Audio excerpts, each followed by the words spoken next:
Hey, what's going on, Salina Scoop? I'm Jason Lee Wisdom, as always, with my buddy here, Terry Tabruggi. Hola. And we're here with Week 8 of college football and Week 7 of high school. No, I'm sorry. Yeah, that would be your from last week. Yes. That is we'll correct. Take a look ahead at so, once again, sorry for the delay on the post blog for last week, and this we keep having a few royal monkey wrenches if you get my drift. The Kansas City Royals, yes, have thrown a monkey wrench. We're still on baseball for the first time in 29 years as the Royals did even in the World Series after a big 7-2 win over the Giants last night. A big 5-run 6th inning that just demolished the San Francisco Giants. And Game 3 has the San Francisco tomorrow night at 7:10, I do believe. Yep. So please do tune in for Game 3 of the World Series as the Royals look to take a 2-1 lead into Saturday's Game 4 over the San Francisco Giants. Indeed. Well, let's get on with it. High school football, Salina South and Salina Central, the rivalry everybody has been waiting for. And ladies and gentlemen, Terry, you and I made a prediction. Mm-hmm. I said it was going to be 14-point win for South.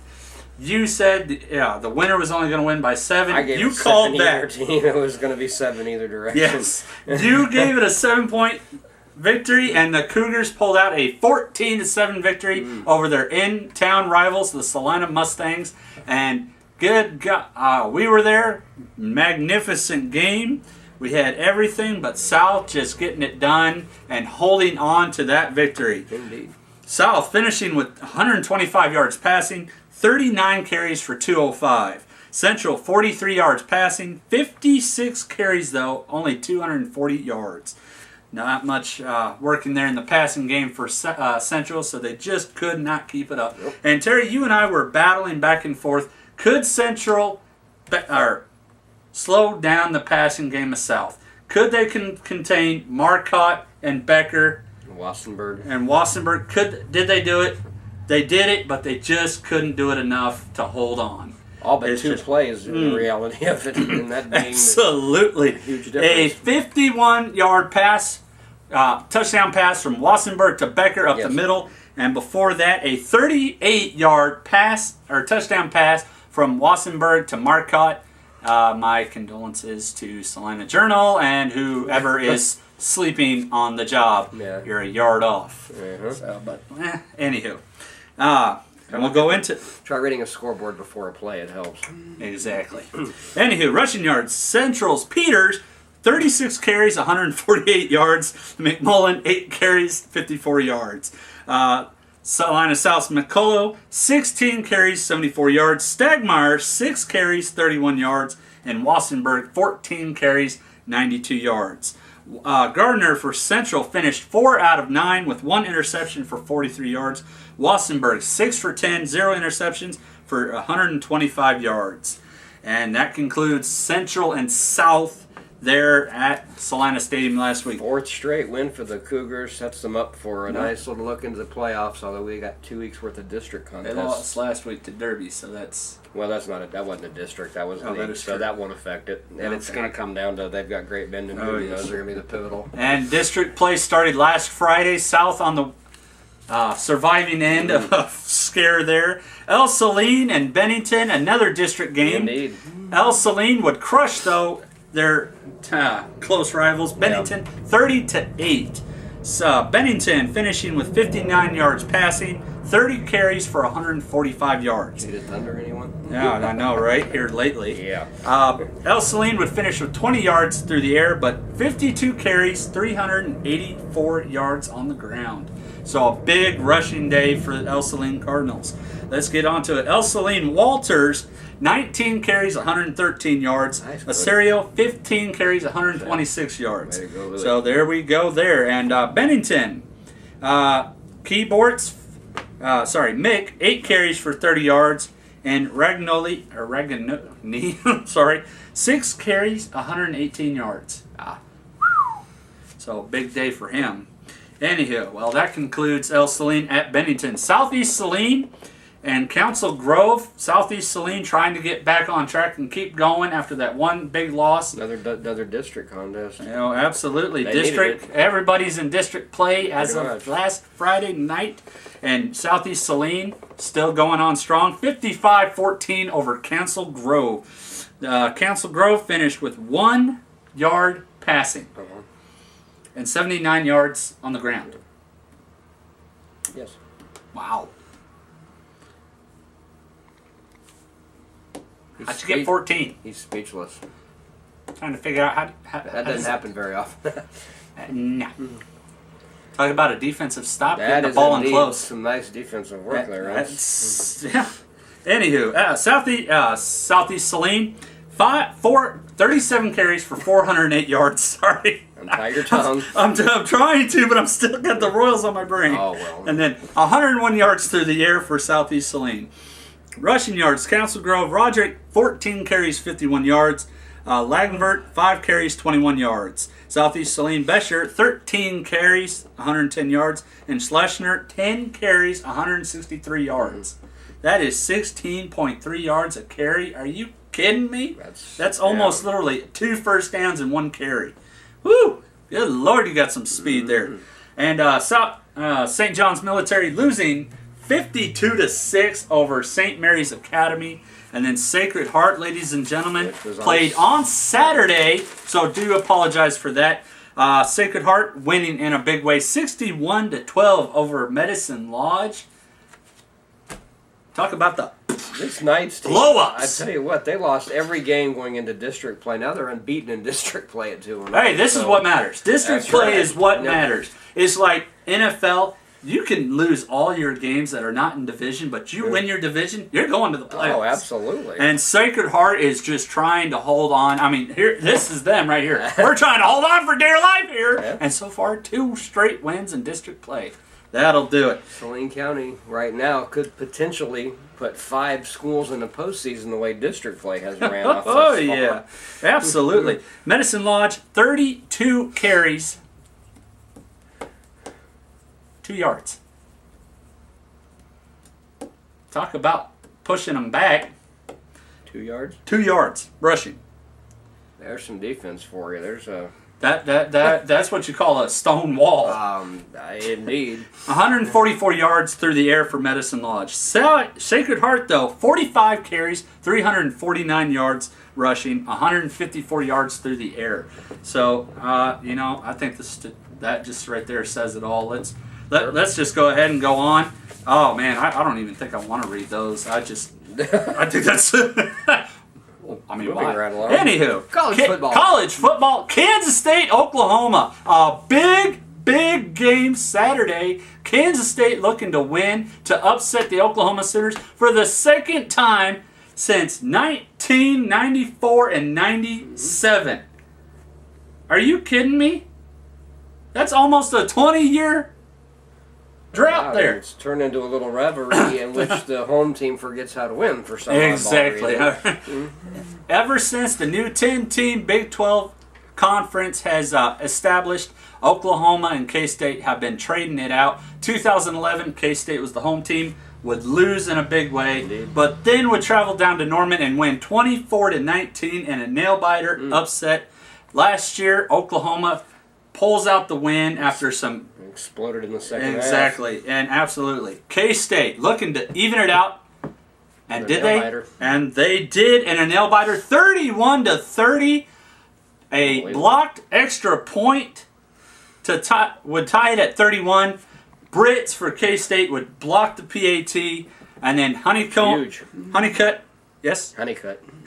would miss a chip shot field goal that would give Oklahoma the lead, and Kansas State would hold on for the 31-30 upset over Oklahoma.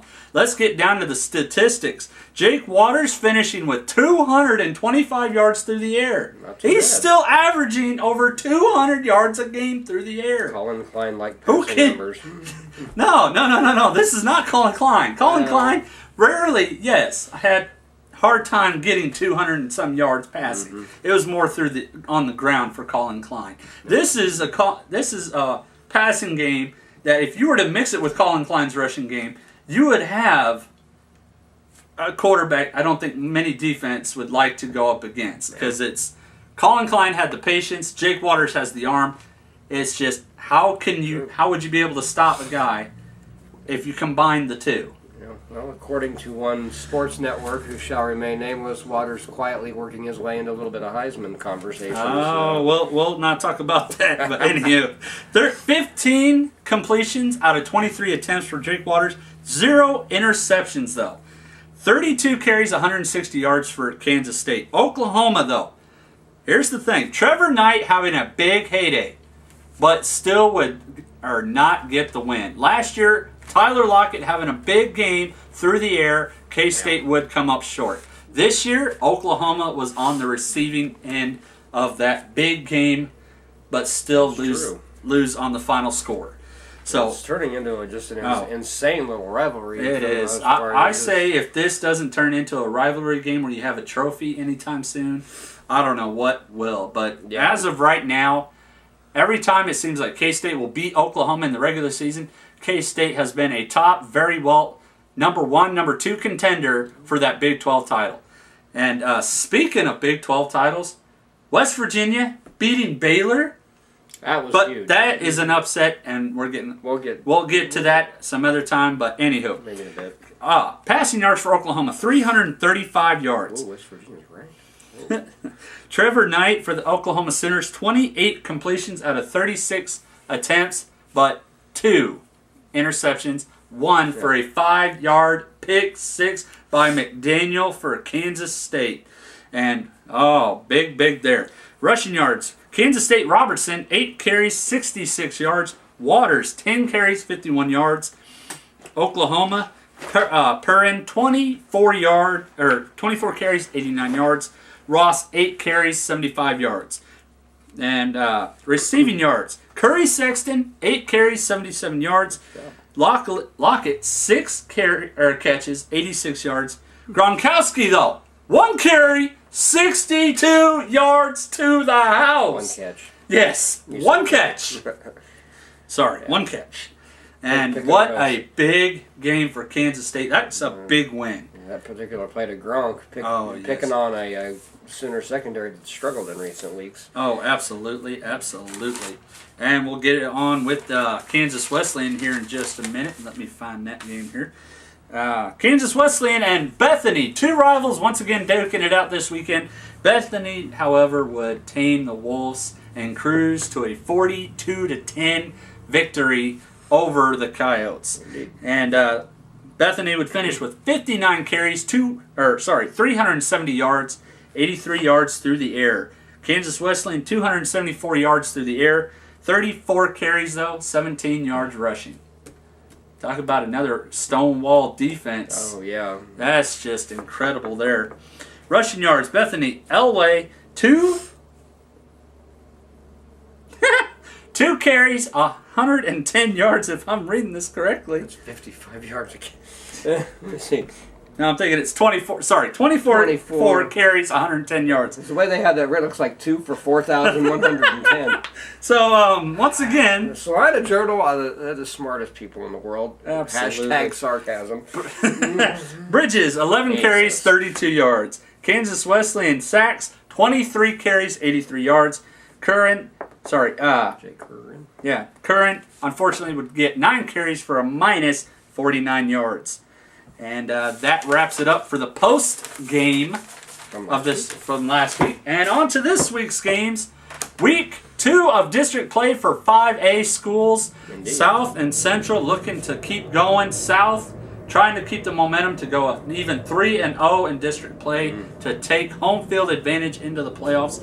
Central, off to an 0-2 start for the season, would go to win 4 straight, but could not get the win over their crosstown rivals. And by the way, folks, before I forget, the South Seniors, 4 years in a row to complete the sweep of their high school career. Yeah, that's something that they can hold their heads high about, indeed. Exactly. It's not a very rare thing to indeed. It will be.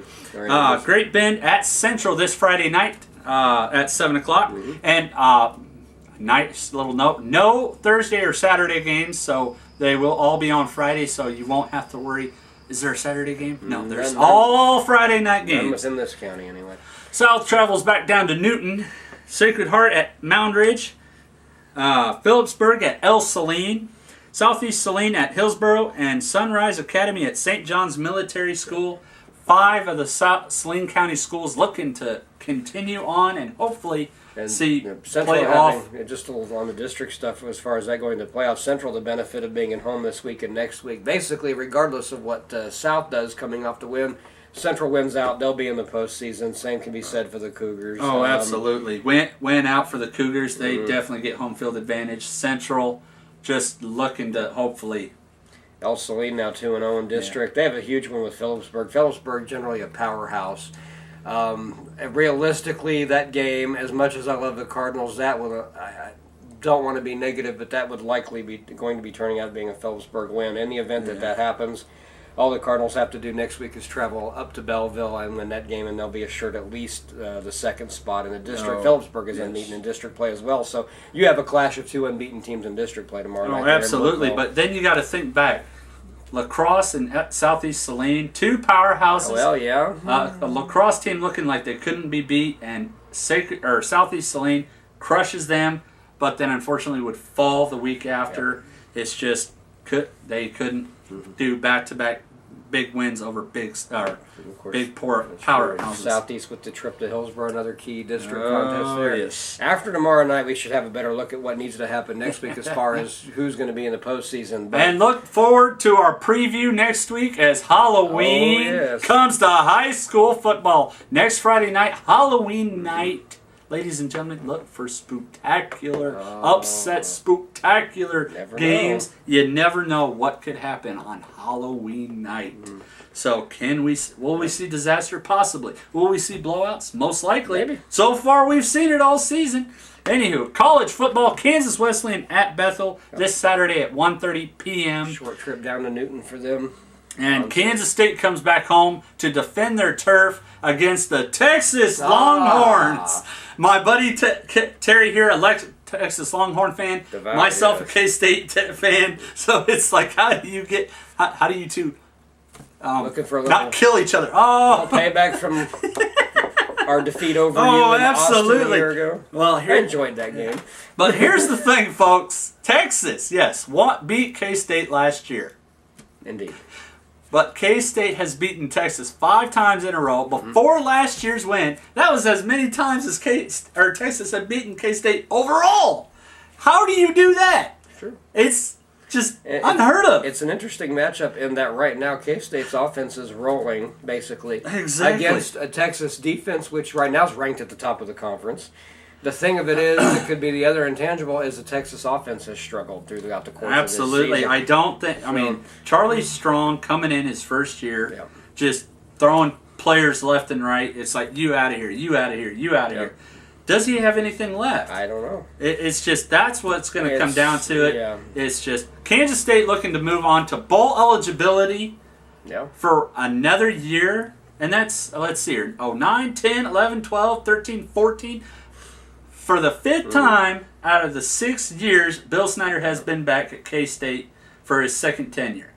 Yeah. Are you kidding me? 5 times out of 6? Hey, Ron Prince, take note. This is how you win ball games. This is how you get to a bowl game. This is how you beat powerhouses like Oklahoma. Yeah. I still give you respect for beating Texas, but 0-9 versus Nebraska, Missouri, and KU. And if the Longhorns are going to get to a bowl game, they've got 3 wins on the year. They're needing 3 out of the last 6 games to get that done. And, of course, a Big 12, a win is never that easy to come by. Nowadays, no, it is not. Baylor throwing in the mix there. They're trying to step up. TCU this year. Everybody's asking, where did TCU come from? I don't know.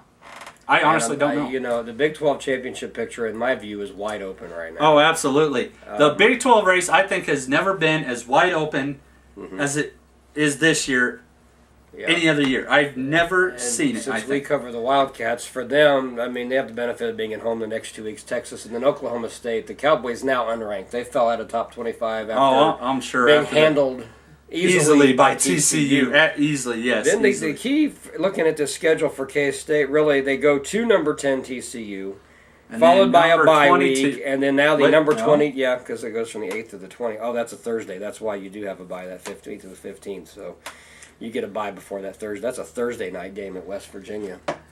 Thursday, November 20th. In a way, we do. In a roundabout way. They gave you that Saturday to prep for that Thursday is what they've done. So, but West Virginia has quietly climbed into the top 25. We've already had our 2 bye weeks. I don't get it either. That's weird. But anyway, they're going to go all the way to Morgantown. So to Fort Worth to Morgantown, I got West Virginia quietly in the top 25. Oh, absolutely. Then you get the benefit of having a little glorified practice game against KU. And then at Baylor to wrap the season. Yes. So the K-State Baylor game being at Waco, it's just, can K-State go into that game undefeated? Which game? Baylor. At Waco. Oh, Waco. Yes, right. yes. Oh, sorry. Can K-State go into that game undefeated and get payback for what Baylor did to the 2012 team? Can they do it? I think they can. But here's the thing, though. They have to get through Oklahoma State. They have to get through Texas. They have to go to TCU. They have to go to West Virginia. But let's go back to 2012. West Virginia, Geno Smith, Kansas State. Geno Smith and the West Virginia Mountaineers were supposed to roll over the Kansas State Wildcats. Well, apparently the Kansas State Wildcats didn't get that memo. It was the opposite way. Colin Klein throwing for over 300 yards. K-State defense destroying Geno Smith. It's just... It's the K-State defense won. If they're going to go into that Baylor game unbeaten, they're going to have to get better on defense. Oh, yeah, they didn't play that well against Oklahoma. But many people are saying Oklahoma beat themselves. I will definitely say that, yes. Just like K-State beat themselves against Auburn. But you have to think about it this way. What's the final score? You have to look at that final score. That's what really matters. Beating somebody on the field, yes, absolutely. Statistics, yes. You can beat somebody in statistics. You can slaughter them. But Oklahoma showed statistics don't win you ball games if you can't make big plays. Statistics don't mean a thing if you don't have the points to back up the big statistics. And case in point, last year Lockett had over games. How many? He had 300 yards against Oklahoma and Texas both, but those numbers did not translate to K-State victories. So you have to apply the points to your statistics. So unfortunately, K-State not getting it done last year, but this year Oklahoma not getting it done. So, if the Wildcats getting to Baylor undefeated, the key there is winning at Fort Worth and in Morgantown over TCU. Absolutely. Not by if K-State, now here's the thing though, if K-State goes that game undefeated, I guarantee you, no matter what, you will have K-State will be a share of the Big 12 championship. You would think they would be in playoff talk at that point, I believe. Well, right now there is talks about that, but you know what? K-State's not thinking about that. We got Texas coming. We have Texas coming Saturday, then we have Oklahoma State the week after that. And Kansas State and Oklahoma State have always butted heads these last couple of years. Last year, Oklahoma State barely winning that game. Oklahoma State was lucky that K-State beat themselves last year. So it's just here lately. It's going to be a statement week because after this weekend, the first playoff poll is to be released in place of what used to be the BCS poll. This next week will be, or this after this week. Here we go. The first year of the 4-team playoff system is in effect. Next week, the first playoff poll should be out either Sunday or Monday. Listings will be out. And as of right now, Florida State just trying to hold on and keep 4 SEC teams.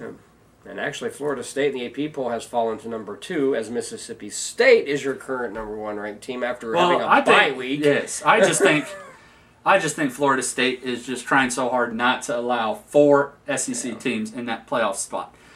If that happens, the Seminoles are lucky to be unbeaten. If it had not been for an errant offensive pass interference penalty that literally broke Notre Dame's heart and that late in that ball game. See, this is what I think a lot of people are having problems with is that 4-team playoff system. There is that chance that 4 SEC teams can be in there. That should not be the case. I say it should be your top 4 conferences that have the best records. Not one conference all the way through. Because that's just like, okay, well then just give the SEC the title. And that's just, it's like the national title a couple years back. Alabama, LSU. Seriously? Why? I mean, Man. I didn't watch that game. Did anybody else? Probably not. It's like, why bother? Because you know who's going to win. What It's upsets SEC. me with 3 of the top 4 currently being out of the SEC right now, it's like, we need some upsets or something to happen because. Yeah, absolutely. But anything is possible. Long way to go. Anybody can be beaten. Alabama has been shown that they can be beat. Oh yeah. Texas A&M can be beat. We have 6-7 weeks yet to go. Oh, absolutely. It's just season. So. K-State is 5-1, 3-0 in Big 12 play. Mm-hmm. And ladies and gentlemen, it's football season. Oh, indeed. But we're not looking at that right now. Some of us can't get past baseball season. World Series, baby! The Royals are headed to Game 3 of the 2014 World Series after a big win last night, after a heartbreaking defeat the night before. 7-1, Giants win Game 1. Though I'm thinking Royals. I'm thinking Royals in 6. I think Wednesday night next week, or Tuesday night rather next week. Because there's going to be at least one more game where they're going to unfortunately have to face against Madison Bumgarner, who just pitched lights out for the Giants. In game 1. Absolutely. But will he be the one? Will he make the rotation at San Francisco? That's the thing. Potentially Game 5 starter as it looks right now for him. I could be wrong. Things happen in baseball sometimes. Well, anywho, the Giants may be down a pitcher because Tim Lincecum, who's been big for them, left with an injury last night. But tell that to the Royal fans. Because these Royal fans were there last night. They were loud, they were proud, and they were holding up signs. We believe. Talked to a dozen of them last night. Right here. Yes, believe it. For the first time in 29 years, the Royals are in the World Series, and you want to know something? I think they have the heart and determination. Yep. I say they're going to win. But I'm going Royals in 6. That was my prediction from the beginning. I was not there going to pick a sweep because this Giants team is almost a mirror image of the Royals team. You have 2 wild card teams. Exactly. Realize that? Both teams are wild card. But here's the thing, though. The Royals have swept everybody they came into. Yep. The Giants, they used the time off to their advantage. The Royals, I say, just used Game 1 to get back in the rhythm. But it's evident, people, after the All-Star break, every time the Royals hit a hot streak, they looked fantastic. But when they lost and then hit a new hot streak, they were better than the one before. True. It's a Giants team with playoff experience. This is their 3rd World Series in the last 5 years, so they've got that edge there. But the thing is, I say the Royals have what it takes. Oh, sure. If any Royals team deserves to win a World Series here lately, it's this team. This team has worked so hard. They have come together. They're playing. They're playing baseball. They're stealing. They're hitting. They're having fun. Yeah. But here we go. Ladies and gentlemen, our Game 3 tomorrow night. District play for everybody in Salina County. Mm-hmm. Kansas State, Texas on Saturday. Yeah, Game 4 World Series Saturday. Oh, Game absolutely. 5 on Sunday. So it's going to be a busy week, so please bear with us as next week's pre and post may be on the same day again. If the World Series does end on Tuesday or by Tuesday, the next blog that we do will be Wednesday night. Otherwise, we're going to run into an issue because there's high school play as far as football on Thursday. Mm-hmm. So I'm not sure how that's going to work unless we somehow manage to do a blog Thursday morning. So I highly doubt it, but by Wednesday, throwing monkey wrenches into our planning here. So, well, you want to know something? It's the first year, and I don't care. Hey, it's the first year we're doing sports, and you know what? The Royals are saying we're going to make the first year fun. We're going to be in the World Series. Yep. Anywho, well, ladies and gentlemen, it's Salina Scoop. I'm Jace Lee Wisdom. I am, as always, the man of the hour, Terry Elderbrecking, I guess. I don't know. I'm not fully. I've been awake for less than 2 hours. Oh, absolutely. So. Well, you keep on keeping on and keep scooping. See you later.